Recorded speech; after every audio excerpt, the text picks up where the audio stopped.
with world history, but also I'm focusing on the use of like a personal narrative. So from that aspect, there's many books and literature that carries like oral history. So perhaps I'm hoping that you could incorporate what we talk about in your classroom as well.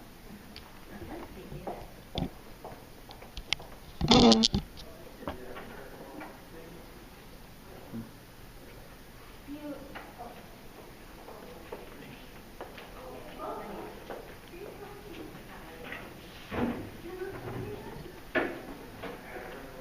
okay, thank you for coming up.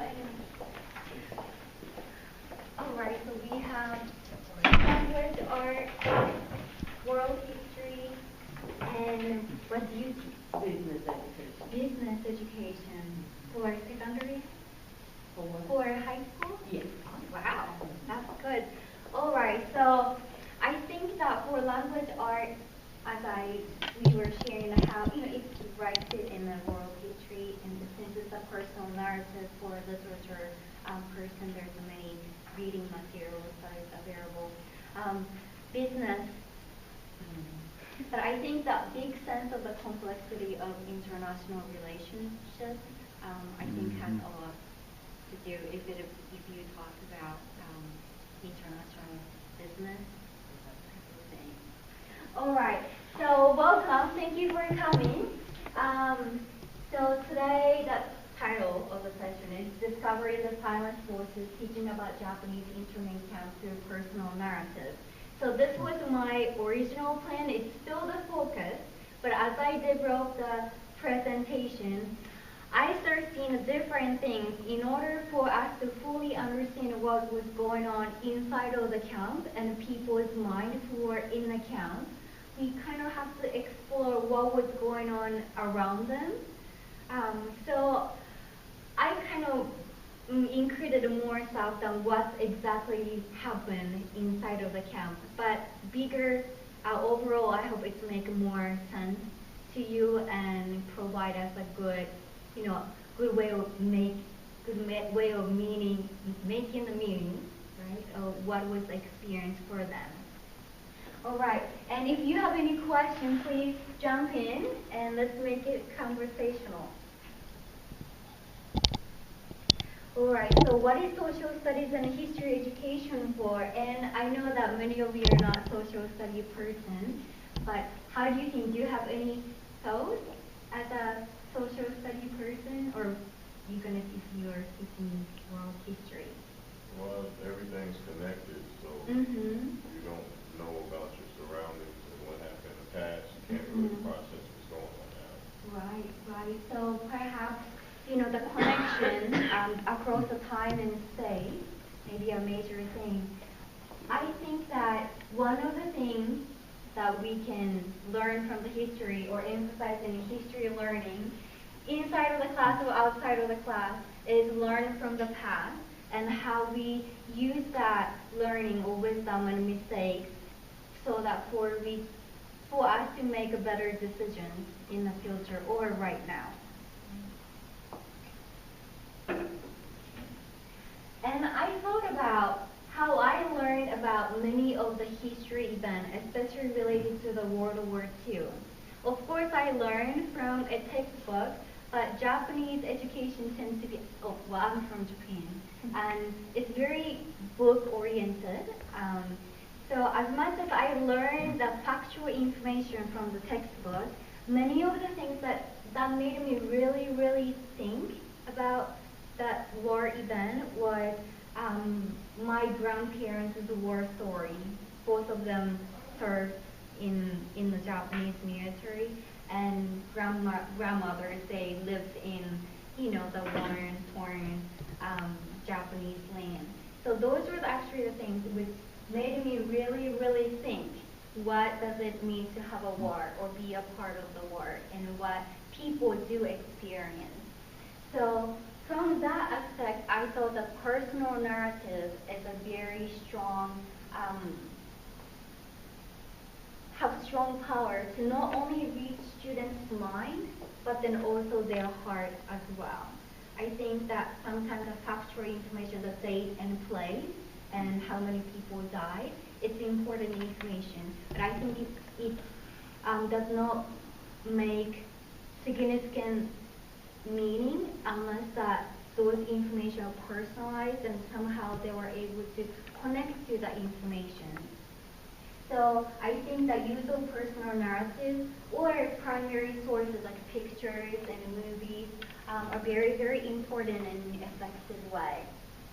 And so these were my grandfather. Since the personal narrative, I tried to make my presentation a little bit personal as well. So both of them, this is the picture they took before they go to the war. So they're still in early 20s, and this is in their late years. Now, so I have a little question for you guys.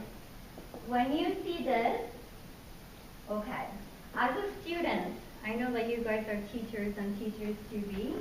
What are some of the things that you learn about these posters? First of all, if you can, I know it's very small, but can you recognize what is this poster is about?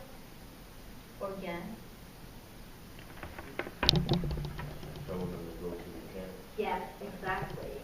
So this is a notice that Japanese people have to go to the camp, and these are the instructions.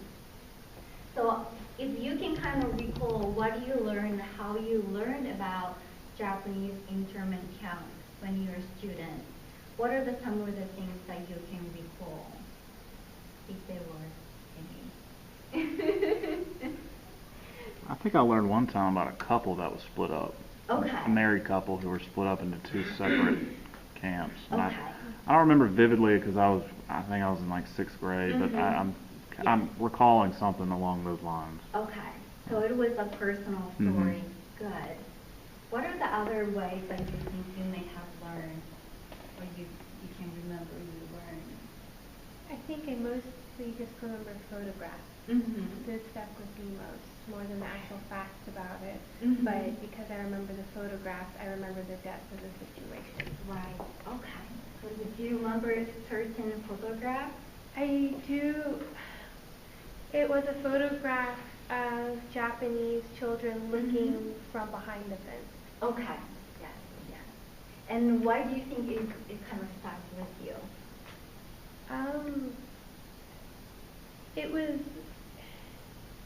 It really emphasized the gravity of the situation.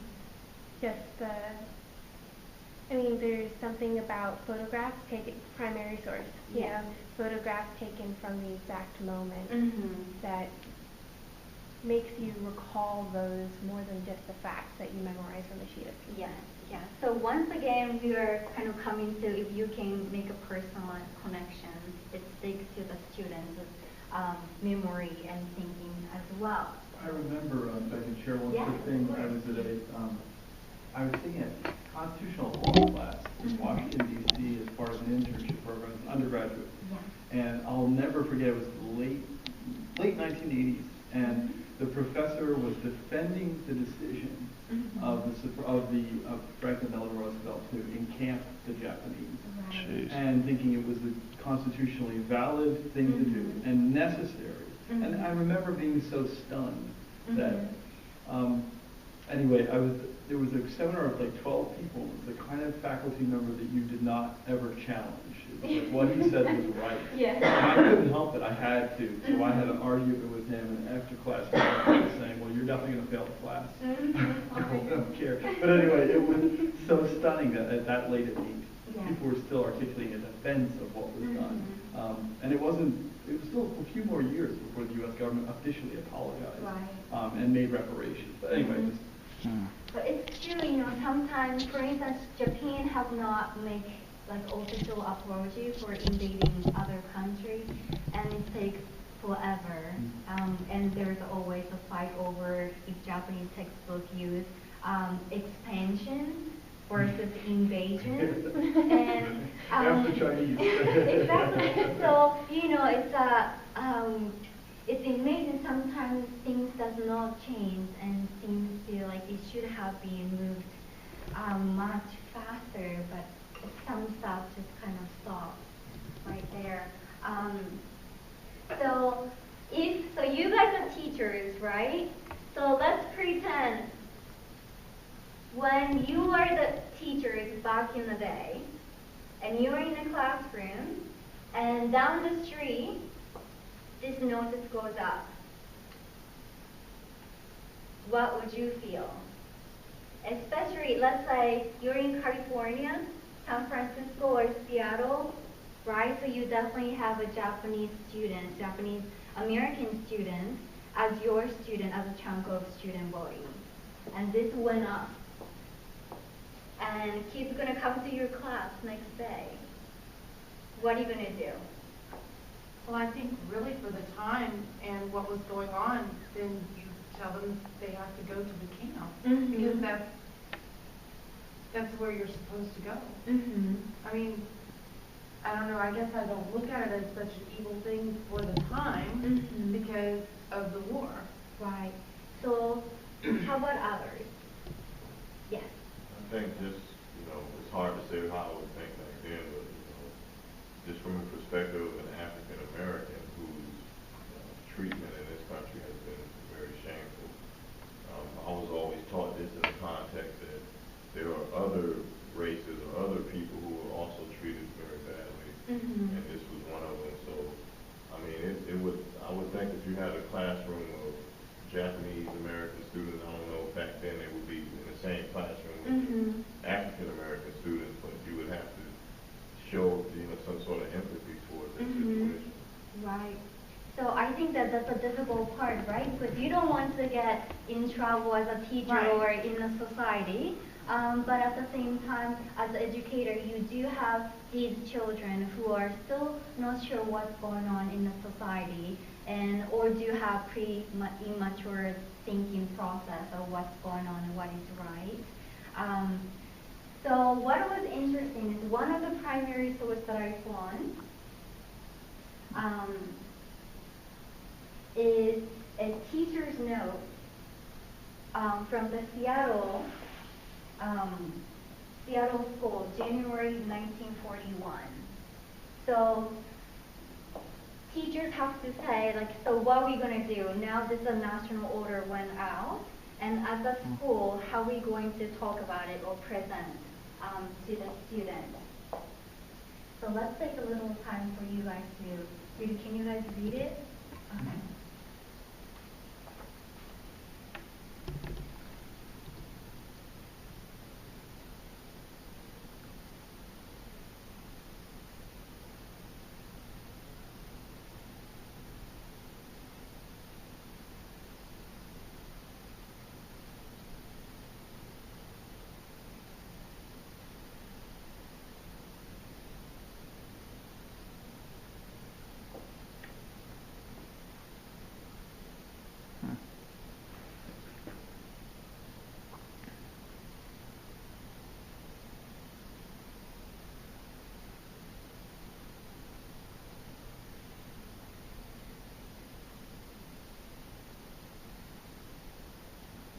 And this is, I'm sorry, was a paragraph, we're not the meeting one, but I thought this was a very powerful statement. You are American citizen last Friday, you are American citizen today, and you are friends last Friday, you are friends today. So I know that there are many regulations that first generation American was not able to gain citizenship, and I know that that's become complicated. So who is exactly American, who is not? Because even though they're school-age children, some of them may be the first generation.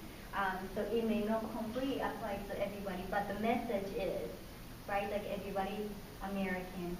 So instead of, I think that was a mutual but then supportive environment, so the teachers are not saying that yes, you have to go to the camp. That being said, we recognize you as American. So, have you ever had it explained to you explicitly as to why the Japanese were put in these camps and not the Germans and other enemies of the war at that time?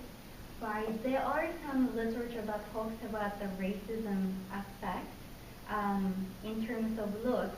even today, Asian being said forever foreigner.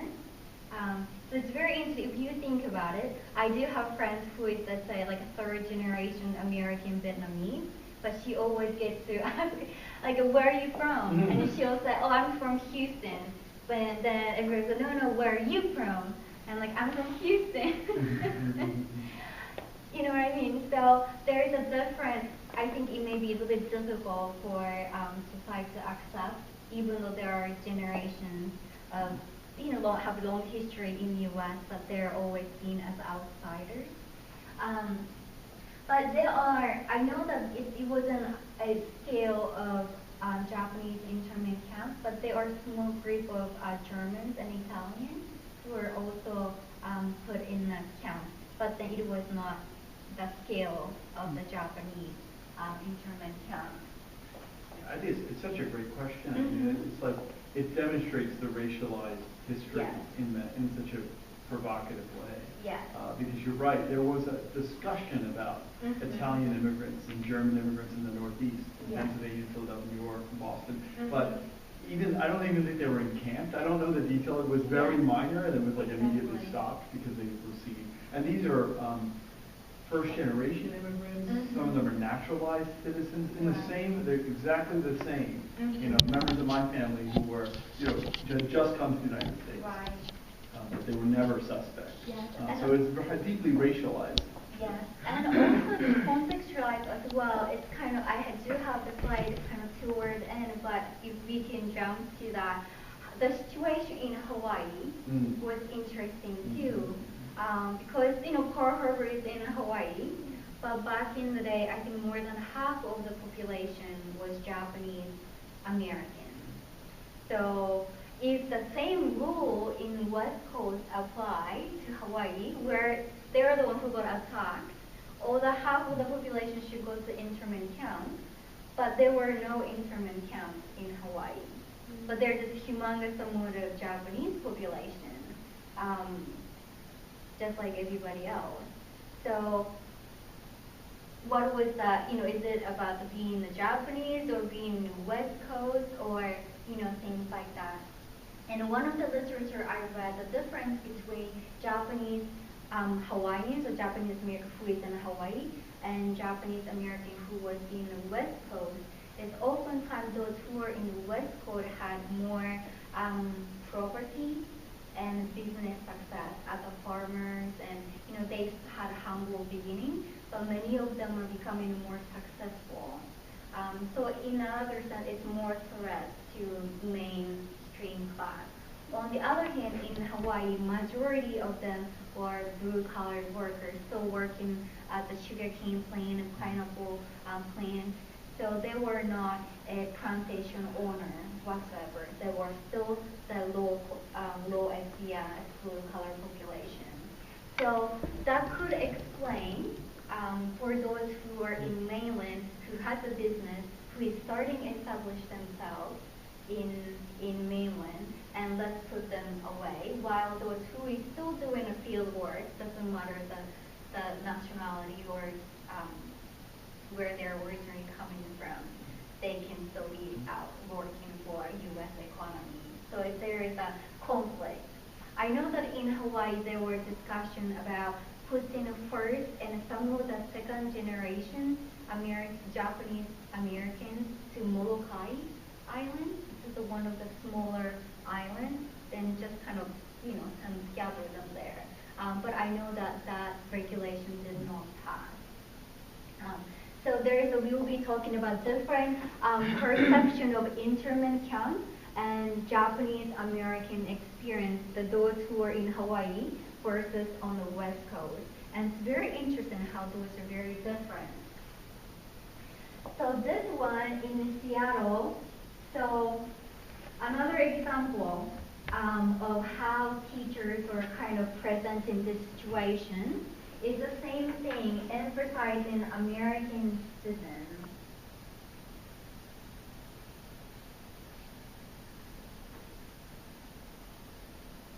So if you can think about, the type of meeting that they had at the school, and Japanese students is feeling very supported, even though of course, the situation is not ideal.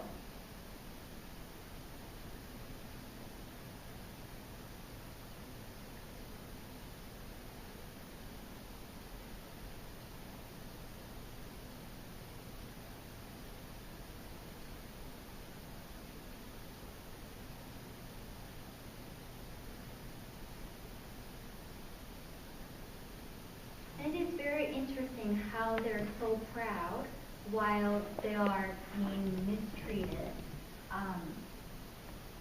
Now, so a night before that they're sent to an internment camp or in a few days, there are some letters the student wrote for teachers.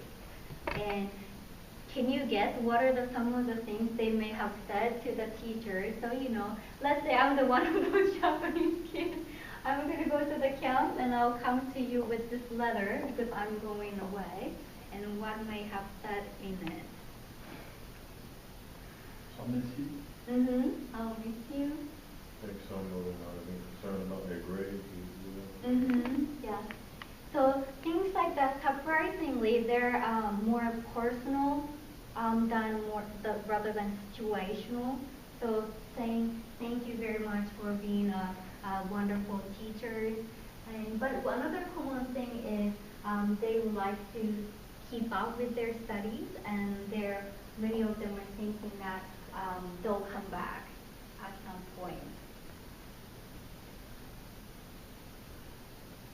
Well, and it's the unknown. They don't know what's going to happen. They just know that they have to go. So Right. the perspective is still what I already have experienced. Exactly. So, there are many hopes, but, some of the emergency relocation before they actually go to the internment camp, there's a temporary places that they're being sorted where they go, tend to be a lot more, even internment camp is more like a shack rather than a house, but some of them are a lot more temporary, the tents or those places that they used to keep the animals, and they took the animals out, and those were the places that they temporarily stayed. And this is a boy, tortoise, but a similar message. So this is very interesting. However, I'm not unhappy nor do I objection for as long as the situation is for the benefit of the United States. So it's very interesting. Oftentimes in Toward, and there's some I'm going to share some video clips, and some of them are kind of connecting how Japanese feudal society mindset probably covers some of the first generation came right out of that culture and came to U.S. and how that kind of is introduced to these children. But samurai society, their boss changes overnight because there's a fight happens and one get removed, and that yesterday's enemy is today's boss. So I wonder if that kind of mentality is kind of transferred to some of these kids. And the collective that I think Asian cultures think more collectively as a society than individually. Western society, we think more individually, what's better for the individual. Yes, that is very, very true. So one of the things I just wanted to bring a personal story. In Japanese social studies textbook, there is like a simple one sentence, right? Like a World War started and Pearl Harbor attack happened in mainland. Many Japanese were put in internment camp, but that's pretty much what it is, and maybe a few pictures. Like usually I remember the picture of the building, like simple shock, but there's not much information.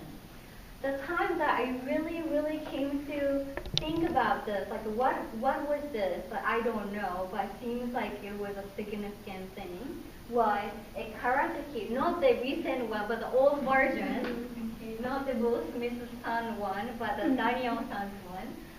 My father was watching this Karate Kid, and I was probably, still in kindergarten, I think. But there was one scene that Mr. Miyagi was crying, and he's very calm in the movie for the most part, if you are familiar with the movie. And he's drinking in front of the picture of his wife. But before the drinking part, he has a small box with all the medals, military medals. And then he was opening the box and taking out all the medals and the uniform. He puts it on, and he starts drinking in front of the picture of his wife. And I did not understand what was going on in that scene. And my father explained. So he went to a war for the United States, but his wife and son died in a camp while he was fighting for the U.S. And he got so many medals and everything, but when he came back, his wife and children was gone.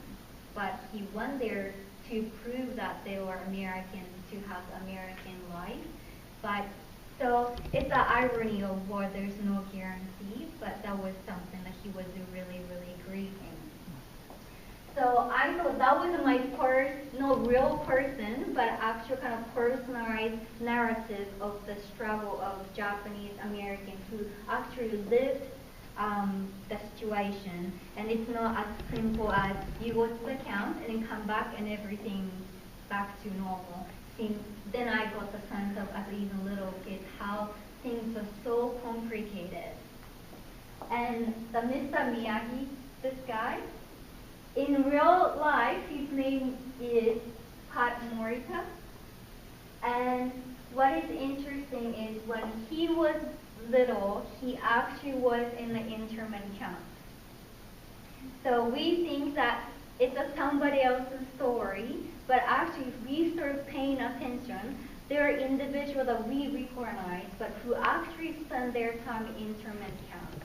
So let's take a look at very short clip, he's going to talk about his experience in internment camp.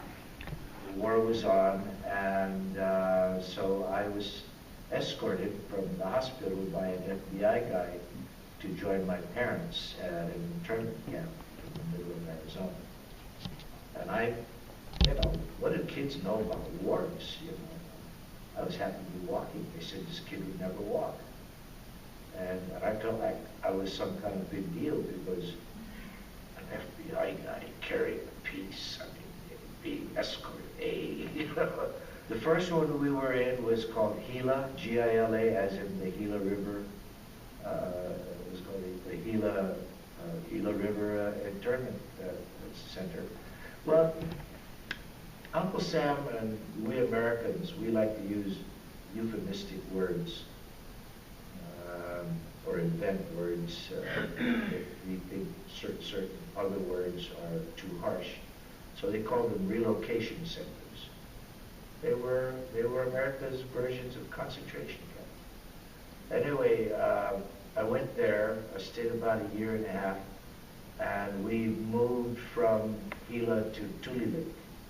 Tule Lake was right on the border of California and Oregon, way up north on the border. And the reason for that was my grandfather on my mother's side, he, at the time of all this separation when the war broke out, he ended up in Tule Lake with my uncle. And we went to Gila, Arizona. So my mother had this strong feeling that perhaps he may not live through the war, and she wanted to be with him. And so I forget how we did it, but because I was too young to understand those things. But that's how we got transferred to So he was not one person that many people know, but who actually spent the time there. Another person I thought is interesting is the Christy Yamaguchi. She did not spend there, but then her both parents, I think her father was in internment camp when he was like 5-ish or 3 or 5, and mother was actually born in internment camp. And grandfather actually, after being in the camp, he served for the country as well. So now she's a fourth generation, and she's trying to make sense of what happened, how her parents and grandparents made a sense of what happened.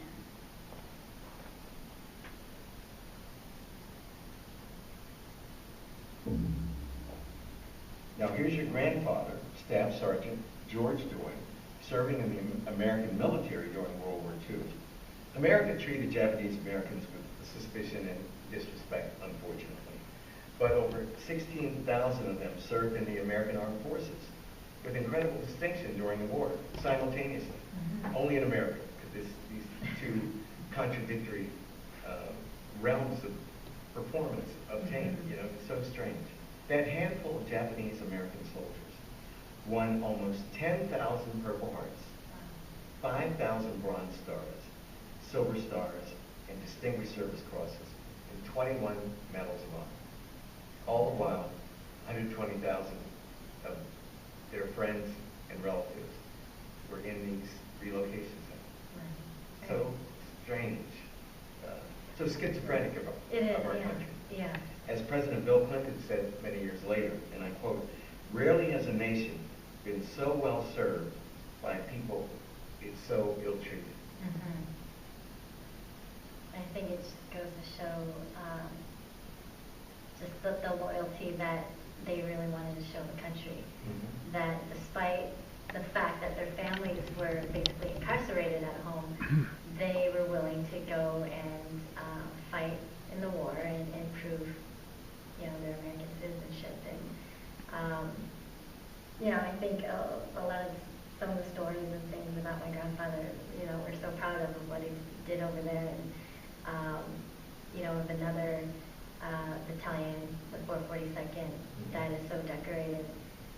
They really were in the front lines and put into situations that were tough, but they're so determined, I think, and so bent on proving their American loyalty that they were great soldiers. They were. It's astonishing. But does it make you angry? When I think about the way my ancestors were treated sometimes, and my family is very distinguished family, and they have done very well. But sometimes I just think, how could I survive? When you ever think about that? If one day somebody beats on your door and says, "Okay, you're going to Arizona relocation center where it's 30 degrees and you're going to live in this stall." Right. Well, I think it's hard. I mean, I think, obviously what Japanese Americans have gone through is nothing like what your ancestors had gone through for generations and generations. But, I think it's the same. It's similar in the fact that their lives were torn from them, their property taken, lost, and basically had to start over once the war was over. So, I think the third, fourth generation now are hey, we need to get the story out there, and you don't want to see a repeat in history. I don't think it would happen again, but I think there are a lot of amazing stories in this era of history, and success stories too, things that I think they should really be proud of.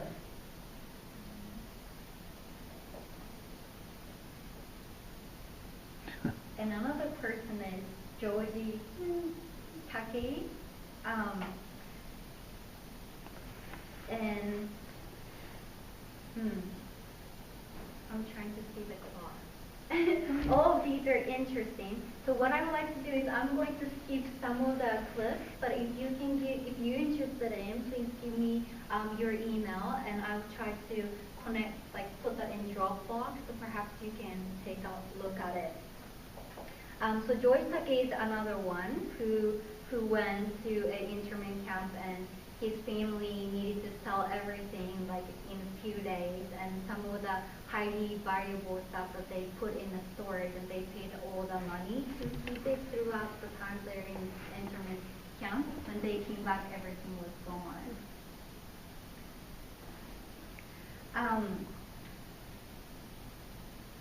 And there are many little stuff for language or teacher. This is unnecessary for the secondary level, but there are some of the books, like how the kids play the baseball, for instance. And if you go to the Library of Congress, they do have many actual pictures available. So in addition to this book, actual, providing actual pictures so that student can see it was an actual story. It wasn't just a storybook.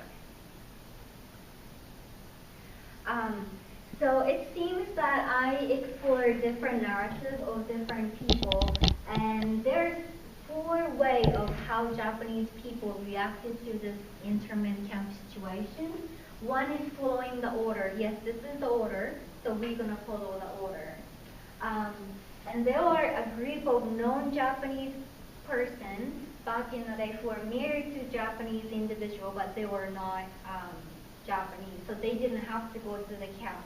But they are making a political statement. You know what? I am going with them because this is not right. So there are those who actually chose to go in because of the family situation, and there are actually Japanese who said, okay, I know that there is order, but I am not going to follow it because this is wrong. And who stayed outside, and of course they go to court and get arrested. So they get arrested anyway, but then, they are not just going to the camp. They're going to do the fight and get arrested. And another interesting part is the Hawaii is a unique place because, as I said, there were no camps. So the situation seems to be a lot more relaxed, even though they're the one who got attacked. And from that, they're suffering more damage. But for those on the the mainland side who followed the order and went to the camp, their next step to prove, their loyalty to volunteer for the country, right? They did not have a right to join a military, but the situation changed and the U.S. wanted more soldiers, and now the door is open for Asian Americans. And they created a group that is only consists of Japanese American members. But what was interesting is I found some of the research and documentation that talks about the conflict between Japanese American male who came from West Coast and those who came from Hawaii. Because they came here both trying to prove their loyalty to the country, but for those who came from West Coast had a lot stronger political sense that I am going to prove them wrong, in a sense. And they are, since families already in the camp. Well, in Hawaii, they're not in the camp. So there seems to be a little conflict even within the truth. So there are a few stuff. One of the interesting documentary is this white lady who was married, illegally married to a Japanese guy back in the day. Thank you. She decided to go into the camp, but she was an artist. So she documented all the pictures and stuff like that, and she kept it for herself. And now that's becoming a movie, and this is a trailer, but I would like to share that with you. 450 of us gathered at the church that early May morning. We stood in groups with our bundles and baskets piled at the curb. There was no way of knowing what we might need. We were allowed 100 pounds of baggage, no more. Those with more than their allotment had to leave their things lying in the street. It was all so weird and strange. I took out my notepad and began sketching. Kindly Red Cross women brought trays of hot coffee, but nothing could quell the bitter weeping of some of the evacuees. One young girl hid her face in her hands, began to cry, and was seized with a heart attack. Her family carried her into the church and stayed with her until she died. And she starts from the very, very beginning till they come back to the society after the internment camp, and what are the whole different set of struggle that has been for them as a couple, especially for the Japanese American husband. So it's very interesting because she can kind of move herself between two groups, but communicate that trickiness and the divide in very personal way. So it's a very interesting documentary. Also, those who fought to not go to the camp, and also who sued the government for putting the Japanese people in the camp is Korematsu, the Korematsu case, and there is a foundation, and if you go to the website, they do have a curriculum section, and they have all these curriculums that is available for you, and also towards the bottom, there is a teaching kit available, and this is an example of it, and it is all free, so you just have to sign up and send them an email that you are interested in. There are little surveys, like how many students going to benefit from this material type of stuff, but nothing is too complicated. And once you have that, there is a video and a curriculum, and a guide, and everything, right? Now, let's come back to this one, but it shows interesting story, definitely the untold story of Japanese Americans. And if you did not get to see it together, I hope you will watch it. It's very interesting. And this one especially talk about the conflict between different Japanese groups, like for instance, who followed the order and went to the camp versus who didn't go. Some of the significant individuals are, known by name. But they wrote, right now they're celebrated for their courageous act, but back in the day, family disowned them almost because they're bringing the shame to their family because they're not proving to be a good American in the right way, right? So there's a lot of tension even in that way as well. So this 15-minute documentary touched a lot on that kind of detailed yet significant conflict that existed within Japanese American community at that time. Now, another thing which is not well known or talked about, in my opinion, and many of you may already know this, but many of the immigrants who came to California West Coast are from Hiroshima and Nagasaki area. Oh. And how ironic is that? So what happened was, generally speaking, when First Nation comes and when they do have a boy, they used to send them back to Japan for a few years to get Japanese education so they understand Japanese and custom and whatnot. So even though this war was happening, there were kids who are in Japan with their relatives because they happen to be around that age that parents tend to send them back. And also there were Japanese Americans when war started happening, and you feel that coming, right? So there are many of those who moved back to Hiroshima area, or also other parts of Japan as well. But what happened is when they're here, they're Japanese, right? When they go back to Japan, they're American spies.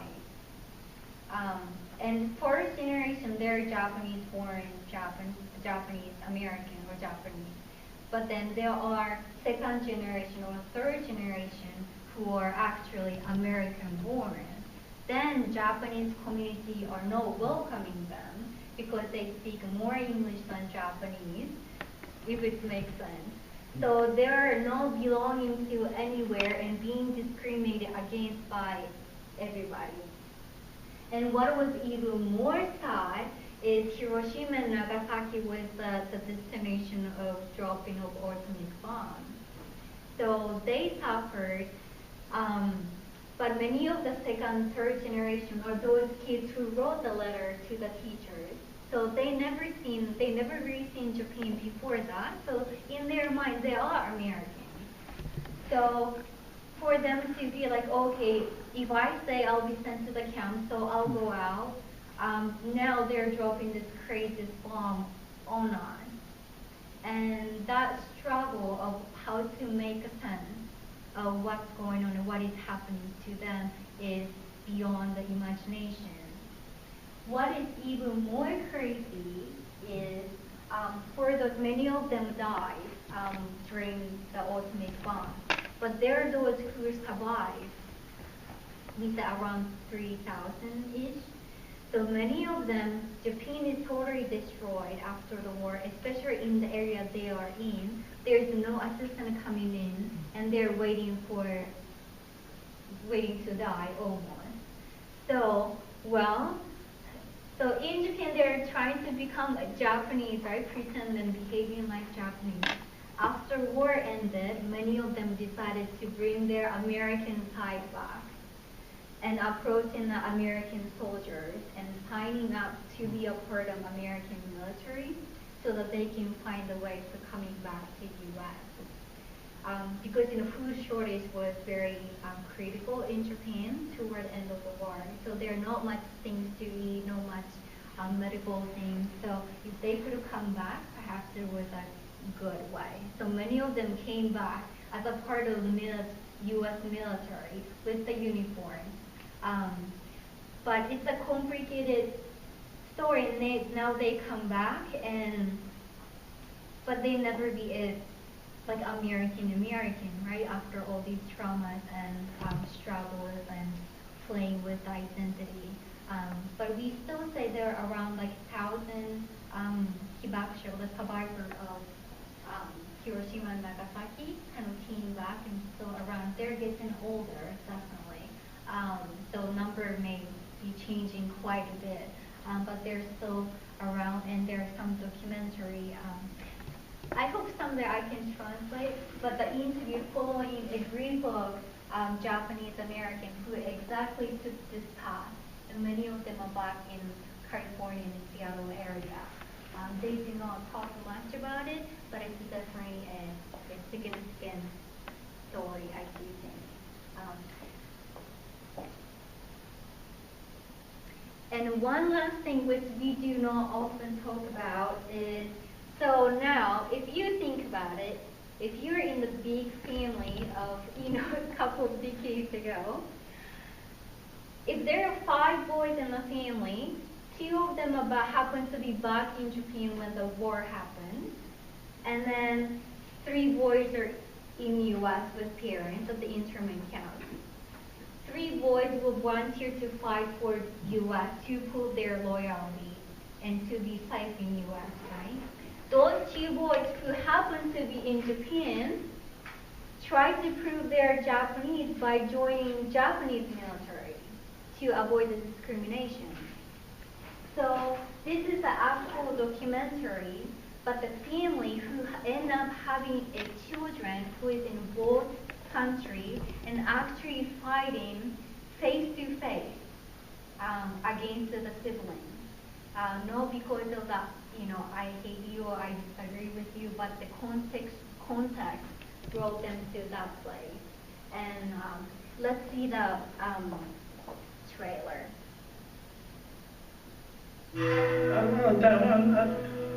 Until to be interviewed with her, I was thinking of this.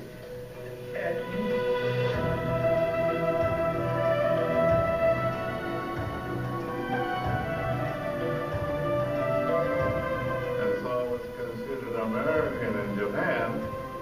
Yet when I came to immigration office in America, the lady said, "Oh, Japanese boy, come over here." Why am I put in this situation to invade my ancestors' homeland? I have relatives over there. I may have to kill somebody.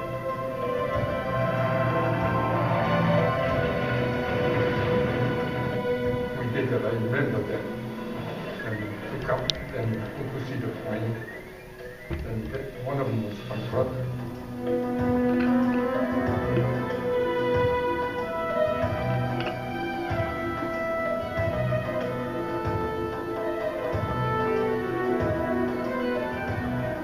What I often call is the Bushido spirit, embedded in us by our parents. It's just as we are the Yamato and Damash. So these are the things, once again, there's a many narrative of especially mothers who is traumatized because they were not allowed to have radio or, sources are limited, but they hear there was something happening in Hiroshima, and that's where they're coming from. So they're wondering what is going on. And now their boys are in different places, and, all the rumors and what's going on, sure. So that's kind of the one thing which we may not hear as often as, but I think it's a lot more than living in a simple space, but the psychological trauma that they were going through is something that we should remember as well. Since we're, I think, running out of time, am I? Yes, 5 till 12. Okay. So just to kind of, if I can verbally communicate, George Takei, the Star Trek guy, so he went to the internment camp and he was old enough to remember many things. But his family is originally from Hiroshima, and so when the bomb was dropped, his grandparents were there, all the cousins were there. So now, more in recent years, he's going back, and he's fluent in Japanese as well. So he's visiting and kind of comparing what he was doing in internment camp and what was happening in Japan as well. And cousins to cousins, trying to make a sense of what, that war did to his family. So it is quite interesting. So just to conclude once again, Korematsu Institute is a great resource, but another one is Library of Congress. They do have many of the pictures and also a teacher's guide as well. And if you are interested in learning more about how to use the primary source, and at the introduction, Dr. Gary provided us with a great guideline of how we can help our students to think. But if you are interested in learning more about how to effectively use primary sources, here is a guideline for the primary source as well. All right, so there are many other video tapes or clips. Longest one is 15 minutes. I tried to choose something that is usable in the classrooms. It's not like, 1 hour, 1.5, but short enough, but condensed information. So if you're interested in getting the copy of this, please leave your email, and I'll try to find a way to get that to you. Okay. Any questions? Comments? And if you have any opportunity for me to come to your classroom and talk with your students, please let me know. I have done talking about Japanese internment camp in Pearl Harbor and Hiroshima and Nagasaki, especially from, second grader is, I never done pre-K, but up to high school, and I'll appreciate those opportunities as well. And it's always interesting to see you guys in the classroom, so please let me know if you're interested in. Questions? Comments? Thank you very much.